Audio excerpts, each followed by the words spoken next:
আবৃত্তি করছি খোকার প্রশ্ন উত্তর। আচ্ছা মাকে বলো কি রাত্রে কেন কালা 400 কোথা থেকে পেলে তলো? রাতের আধার দূর করিতে টসবাতি সব জ্বালো। সূর্যি মামা কোথা থেকে পেলে তা আলো?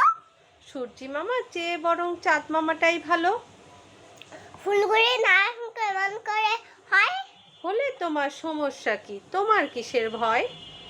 চিনি কেন মিষ্টি তো তেঁতুল কেন তো? কানের কাছে পাচাল থামাও, করিস না বকবক। কোকিল কেন কালাম কষে না কেন বক? চুপ করবি নাকি করবো তোকে ঘরে লোক? পশু পাখি কয় না কেন মানুষ কেন কয়? বর্তমানে মানুষ কেবল পশুর মতোই নয়। বলো বলো বলো বলে বলে আসমাকে কেমন করে হয়? বাচালটাকে একটু থামাও গো দয়াময়, মন দিয়ে তুই শোন রে খোকা, আছে দয়াময়। আসল কথা যা কিছু পাস সবই প্রভুর দান। ধন্যবাদ।